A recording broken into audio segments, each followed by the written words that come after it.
Hello and welcome to Atomic Facepalm. This is Chris. And this is Bre. This is Atomic Facepalm Weekly Episode 16. Sort of. Kind of.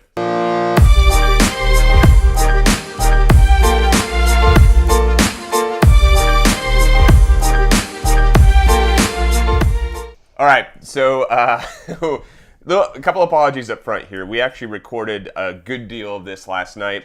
And when I say record, I mean we got the audio and the camera did jack shit in the barrel. So, we lost all our video. We apologize greatly, but we're going to throw some gameplay footage over this that will hopefully entertain you while you listen to us yammer on about nothing.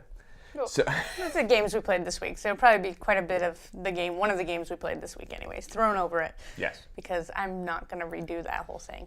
It's pretty defeating when you have to redo something you literally talked passionately about. Yeah, I guess if you're like $1 million actor and you're used to that sort of thing, fine. But man, I don't know. It's heartbreaking, and it's not the first time. So apologies, we're getting a different camera. Changes are coming. Yes. Speaking of changes, I've almost broken the song there, but I thought better of it. We are gonna vary this. I guess we want to call it a podcast show, whatever Atomic Facepalm Weekly is. We're gonna vary it up a little. We're gonna go for more of a discussion-based show, based off topics, lists, that sort of thing. Mm-hmm. Things are a little more, I think, provocative and a little more discussion-oriented. And just kind of free-form. So it'll probably be a little bit longer and less production value, just one camera straight on, just this is us. More of a, and it comes in a podcast variant, so if you want to listen to it as a podcast, subscribe to a podcast, there is links down below if you're on YouTube or if you're on the podcast. Well, thank you. And then on your long drive to work, you can listen to both our melodious tones bickering back and forth about nothing more important in the world than video games. We don't bicker. Don't we, though? Maybe we should bicker. Maybe we'll get a lot more views that way. We'll yell at each other. Like when they have like the conservative and like the liberal pundit, and they just yell at each other a whole lot, and it gets like a bazillion ratings. We just do that. We'll have the conservative gamer, and we'll have the liberal gamer. Okay, you be conservative. Okay. And crappy. Okay, and so I'll be liberal and awesome. I'll talk about how we need to return our games back to traditional American values, like Quake and Painkiller. Oh, wait, I already do all that shit. Guess we're already there. And the drinks today are coffee, not a booze product, because we discovered that greatly impairs the talking ability. Or just the recording ability, and you get to the end of it, and you're like, oh, shit, I messed everything up. That's cool. Lots of learning and changes, like we said. So thanks, everyone, again, for tuning in, by the way. And we do encourage you to subscribe if you like what you're seeing or hearing. And you can always leave comments below as well. And we hope you like what we're putting out there going forward. And we probably also look forward to more reviews, more short-form stuff as well, I think. And as you can probably maybe see here, if I'm looking in my little viewfinder here correctly, is a lot of Warhammer 40k stuff. Now, you're probably thinking that means, my God, Chris did it. He finished Warhammer 40,000 Dawn of War 3. Oh my, no, I uninstalled that game 2 weeks ago. What this really means is 8th edition is coming out for Warhammer 40k, the tabletop game. And we were discussing it yesterday, but it's worth repeating, just in case it got dropped too, that we were having a hard time, at least for me, balancing my hobbies. And I feel like that's going on right now. But look, I painted my guy. Look how productive all your guys. Yeah. So, you can't say I haven't been productive, unless you're talking about work-related or chore stuff. But, yeah. So, I guess going forward, what else? We talked about the games we played. Mm-hmm. There are some news stories, but I think for right now, is there anything we want to cover? No. I think coming up will be the games we played this week. We talk about that, and then next week, hopefully, we have a better camera going, and we've got a little more nailed down on what we're doing. Yeah, that's the plan, and we're going to stick to it. I am going to go ahead and ask Bre what game she's been playing. That's right, no puns this week. No puns this week. Look, I did it. Bre did the show notes, so there's no Chris puns. It's a pun-free So, Chris, are you asking what games I've been playing this week? Actually, I wasn't, Bre. That was a segment name for an entirely different thing called the news. I'm kidding. Of course I'm asking you what games you've been playing. What else would I be doing? That's what I do here. I ask what games we're playing in weird, indecipherable puns. That no one gets, yes. I can't I'm trying to think of one. I want to think of one so bad right now. But it's Gaming Nation. It's Gamepedia. All right, so what games I was playing this week? It's Gama Sutra. Okay. I think that's copyrighted. I think so too, actually. Yeah. What did I play this week? Lots of Witcher 3. Actually been playing that quite a bit. Still enjoying it quite a bit. You banged a lady. I did bang a lady, but she was tricking me, and so, What? I know. I like the game so much, so good. What I hate about the game is like my armor is the ugliest armor I've ever seen. He's like awesome, super dude, and he's wearing like this big poofy shirt that's like checkered, and I'm like, He's wearing the Seinfeld pirate puppy shirt. yeah, like that, but checkered. Just worse. Like take Somehow. Ricky from Trailer Park Boys. Yep, and mash him up with Seinfeld puffy shirt, and that's what I'm wearing. And I handcrafted it too, or something. It's just like, ugh. So you made the suit? I think so. It doesn't. The icon wherever I got it from does not look like it, because I was like, "Ooh, that one looks all right." It looked all red and sleek, and then I put it on, and it was a poofy shirt. Where'd you get all these ugly-looking shirts? You made the shirt. I made the shirt. Anyway. So yeah, lots of Witcher 3. I'm still steaming ahead with that, doing pretty well. We attempted to play Rime this week, and I installed it, and I tried to play it, and it crashed, and it would like, as soon as I like start the game up from Steam, it would launch all my VR apps, like load those. Bizarre. Which I thought was, oh, that's my computer being weird or something. But then I happened to Google it the next day, and I was not the only one. So it's like such a bad port that it thinks it's a VR game, and my computer's like, okay, VR stuff. That's a pretty legendary bug, I feel like. Yeah, and so I could get it to run, but there was no sound because it seemed like it kept defaulting to the VR headset, and then there was no settings in the game to make. I was just like, yeah, no. No, that's crap. I also had a similar experience. Mine installed okay. Mine didn't think it was a VR game, but I have not really used VR on my computer, so maybe that has something to do with it. But I had crashes, and it looks like it's a game where if you're on Steam, you have to always be in online mode. Yes. I couldn't even fire up. So I actually was like, okay, no more crashing. It looks like it was going to launch, and it's like, no, you have to be in online mode. Well, I don't want to be in online mode. I already installed it. So, yeah. So Rime, maybe wait a few weeks if you're interested in that game, or maybe you already know. I think they're, anyways, we'll get to that part of it later. And then I played a lot of The Long Journey Home. Yeah. So I also played that, but let's go with your thoughts first. So I played it a little bit before you, and I played probably about 7 missions or 7 times through. Not through as in beating it through until my death, and I had to restart it. It's a little rough out of the gate. There's some mechanics. So basically you're part of this, space expedition, and you're gonna test out your jump drives, and you get into space, they test out the jump drives, and you get shot way to the other end of the space, and then you've got to find your way, the long journey home. It's a long journey. And it's pretty punishing because you have to survive off of what you have on your ship, which is pretty much nothing. You weren't really taking a journey. Yeah. So you got like 4 items, and you gotta kind of like resource mine from different planets, but planets can randomly generate it. So every time you play it, it's a different universe, different planets. Yeah. And so sometimes you just load into a universe that's just like terrible, heavy gravity planets, and you gotta try to land your little landing pod, which is all manual done. And I'm terrible at landing my little landing pod. You also have to pilot your ship around the universe and not waste your fuel, but I was also pretty terrible at that, but I got better at that. I'm awful at that part.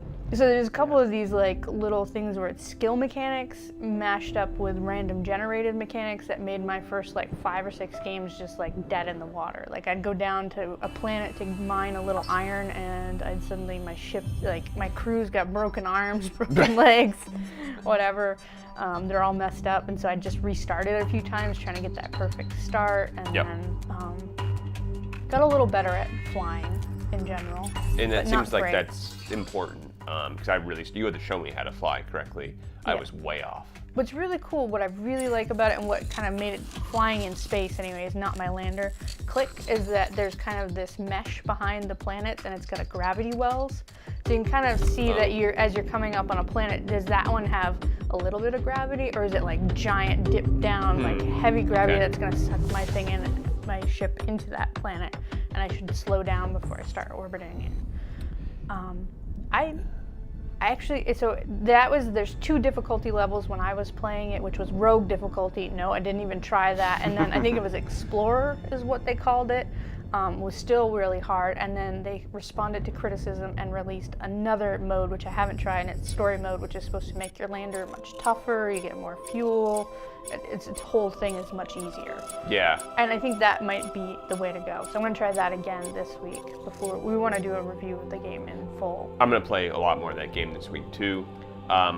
You'd already played it, so I feel like you had a good basis of what's going on. I really had a hard time. If you hadn't been there to show me some of this stuff, I would have been a little lost. Not that it's overly complex, far from it. It's actually the simplest controls you can imagine. Just click your mouse, and move your mouse, and that's really all there is to it. But the way it works with the space physics and when your lander, like you're talking about, makes it incredibly challenging. And like you said, like the first planet I landed on, I didn't realize how fast your lander goes down. And like I gave my pilot a concussion and like a separated shoulder or something. And my little thing like went upside down. I was trying to like get it back right up, because you can't. The only way to get that thing off the planet is you have to take back off and go into space.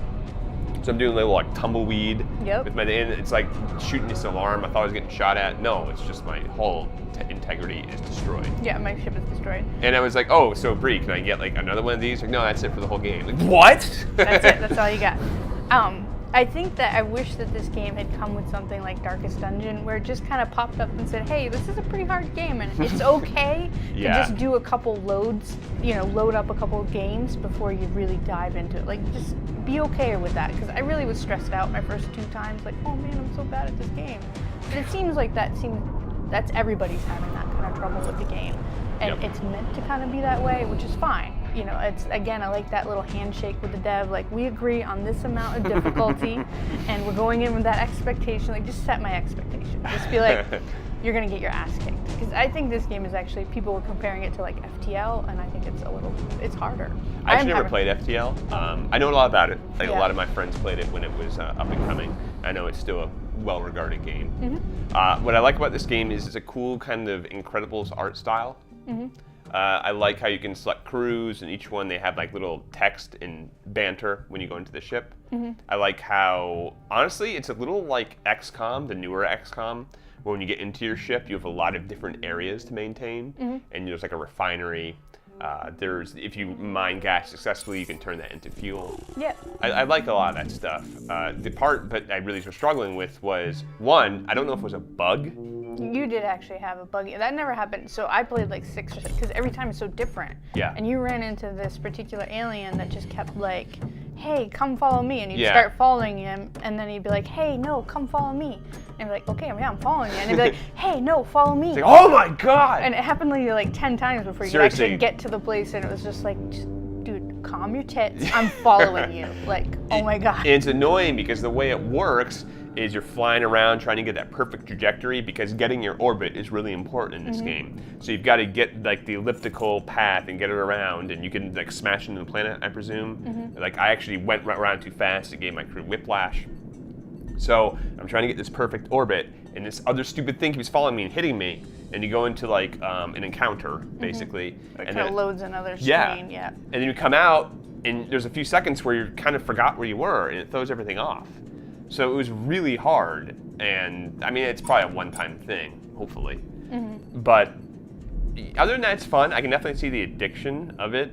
It's just, it's gonna take me, it'll probably take me longer than you to get good at it. I did better in the space after a while, but with the little landing pad, that thing, man, I'm awful with it. Just terrible. It definitely took me a few tries. I'm feeling better. I'm feeling more confident. I'm ready for the story mode.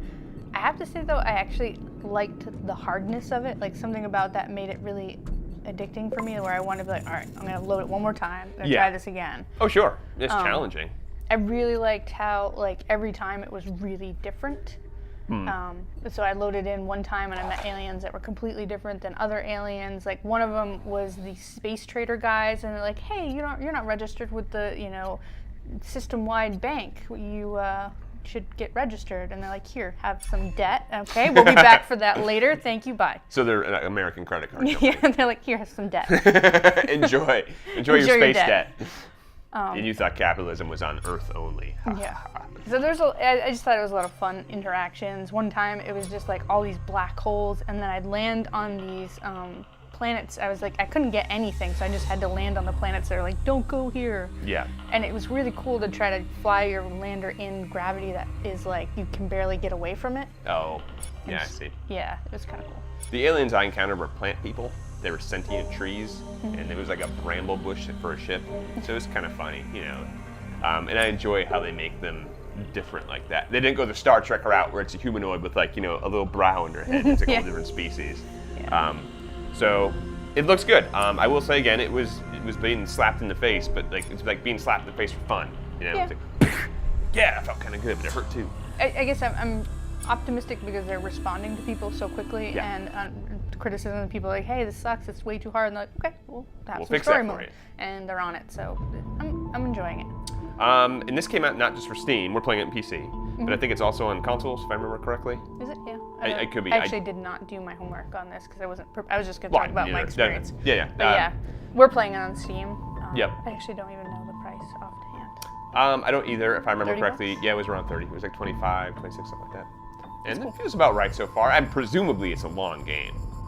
Well, it's in the title, A Long Journey in Home. You kind of see the map when you get like shot across the galaxy. It's like quite a few jumps, and you only get 3 jumps to start, so you're gonna get, I don't know, 20 different jumps to get home. More. Yep. So it's a lot of like resource management. I think a lot of critical decision making, and a lot of like risk versus reward. Because it seems like some planets, like you're saying, if they're high gravity, but they have like that one mineral or that thing you need, you can risk it. It's not worth it. But I mean, it is once to just try out the cool, like, my planet was hot, it was burning hot, my people started getting hot, it was really windy, and so it would blow my thing around, and then the gravity was super heavy, so it was like you could barely move, and then it was a gas resource planet, so you had to hover in the air while you sucked up the gas. I couldn't do that. I'd get it for like 2 seconds, and then I'd do like a somersault and hurt myself. I didn't get it at first. I kept landing for that. I know, I kept trying to do the same thing. I was trying to land like a little volcano and like fall off. This is impossible. And I figured out you're supposed to like hover there and do it. Yeah, hover in the gas cloud and suck up the fuel. So. You robbed Jupiter of its precious gases. So, sorry, that was a lot for me. What have you been playing this week? Well, obviously I also played Long Journey Home, not that much, a little bit. So just talked about that. I also, on a whim, because I'm apparently anti-productivity when it comes to our game reviews, I downloaded Painkiller, an old-fashioned game. So in my defense, as you can see here. No, you probably can't see. I think I did a tight shot, so nobody can see that. As you can see here, this is an orc, and this belongs to Warhammer 40,000. So 8th edition came out it's coming out for Warhammer 40,000. So I was thinking about this. I was thinking about this today. I struggle with my hobbies. I'm like a feast or famine kind of hobbyist. Same. And it's weird because I love PC gaming. I love just games in general. I like board gaming. And I like Warhammer 40K. Trying to balance those things is seemingly impossible. I'm either going to invest myself completely in Warhammer, I'm going to invest myself completely in PC gaming. It's like there's no, if you look at like a graph, it's like zing, zing, I'm all over the place, you know? Ideally, I would love to do some of this that you can't see that I'm pointing at, which is painting and playing Warhammer. I would love to do some of PC gaming. But I don't know what it is about my personality. No, I'm actually exactly the same way. And this kind of sucked up my weekend as well because I got excited for the new things that we got. But it's tough because there actually is a lot of stuff that's still fun on the PC. Painkiller is one of them. So I was waiting for 8th edition to go live for pre-orders because Games Workshop does pre-orders for no reason, which we discussed. They're basically like, Games Workshop is like the Nintendo Switch of like the board gaming, tabletop gaming world, so they do weird decisions. So I was like, I'm gonna fire up an old game that honestly I should have included in my top 5 games of all time. I'm already changing that list for the 400th time. Painkiller came out a long time ago, 2005, something like that, by People Can Fly. This was an amazing game, and again, I was playing Quake recently, and I was like, I want to see if this game holds up. Holy shit, it holds up.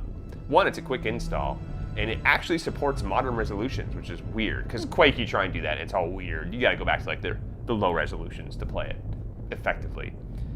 Painkiller is one of the first games I can ever remember that started the alt fire. So in Painkiller, you have one gun, and it does 2 very different things. So you have like your shotgun, and it's also a freeze gun, like May. It's like identical to May in Overwatch, you have a freeze cannon.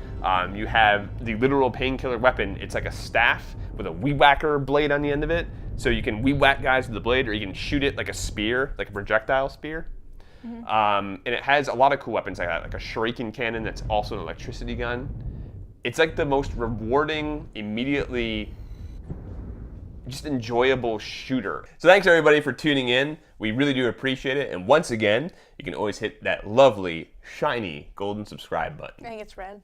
Oh, the crimson, shiny, lollipop flavored subscribe button.